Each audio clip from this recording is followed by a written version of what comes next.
Bonjour à tous. Aujourd'hui, je vais vous parler du point de fonctionnement d'un circuit. Alors concrètement, lorsque un dipôle récepteur est branché au borne d'un générateur, donc ici, on voit bien j'ai un dipôle qui est branché au borne d'un générateur, ce qui se passe, c'est que les deux dipôles seront traversés par un même courant électrique, qu'on appellera IF. Et puis, les deux dipôles auront la même tension à leur borne, qu'on va appeler UF. Donc, notre point de fonctionnement correspond en réalité au point de coordonnées IF et UF. Deux méthodes pour trouver ce point de fonctionnement. La première va utiliser la méthode graphique. On a déjà vu dans une précédente vidéo comment construire la caractéristique d'une pile. Nous, on avait utilisé une pile 9 volts. Et puis, aussi, dans une précédente vidéo, on avait vu la caractéristique d'une résistance 300 ohms. Deux droites. Celle-ci est une droite passant par l'origine du repère. Le point de fonctionnement par la méthode graphique consiste tout simplement à trouver le point d'intersection des deux droites. Alors, je l'ai fait ici, donc j'ai superposé les deux droites. On voit bien que les deux droites se coupent à ce niveau-là, ce point-là que j'appellerai le point P. Le point P aura une ordonnée IF de 0,029 ampères, c'est-à-dire 29 milliampères. Et le point P aura une ordonnée de à peu près 8,8 volts.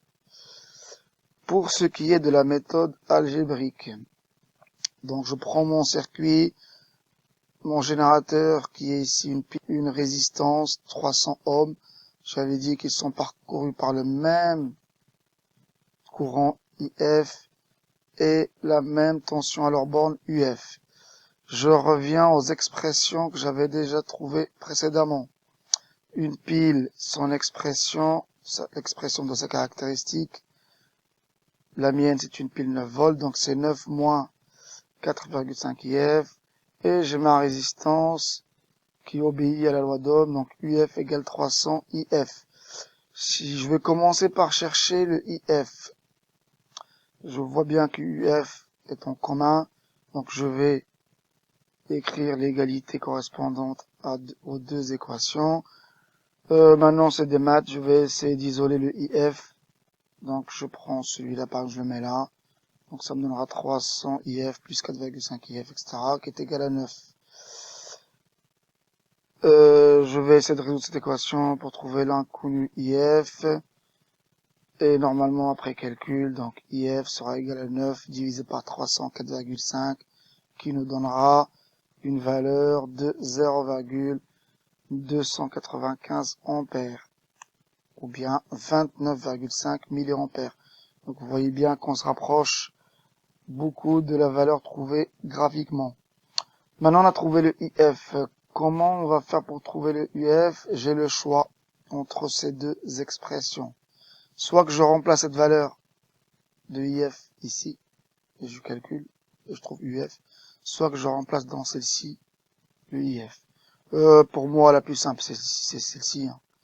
Donc, pour calculer cette tension UF, donc 300 IF, je remplace IF par la valeur trouvée, je fais mes calculs, je trouve 8,85 volts. Voilà, là vous avez les deux méthodes. Après, on va faire ça sur un simulateur, un logiciel électronique, et on va voir ce que ça va nous donner. Là, j'ai réalisé le circuit précédent, donc j'ai branché en série ma résistance avec un interrupteur et ma pile 9 volts. J'ai placé en série un ampèremètre et en dérivation un voltmètre. Ce voltmètre me permettra de mesurer la tension aux bornes de la résistance, qui sera exactement la même aux bornes de la pile. Je lance ma simulation et voilà ce que je trouve. Quand j'ouvre l'interrupteur, ça m'affiche les zéros. Quand je ferme, je laisse passer le courant électrique dans le circuit. L'ampèremètre me donne une valeur de 29,4 milliampères. et le voltmètre me donne une valeur de 8,81 volts. On voit bien que les valeurs sont vraiment très proches des valeurs qu'on a trouvées précédemment par les deux méthodes. Si je veux encore vous montrer différemment ce montage, le voilà. Ça, c'est le montage qu'on avait vu dans la présentation. Je vais lancer la simulation et vous voyez, le voltmètre m'affiche 8,74 volts et l'ampèremètre 29,13 milliampères. Là, celui-là est plus sympa parce qu'on voit la circulation du courant dans le circuit.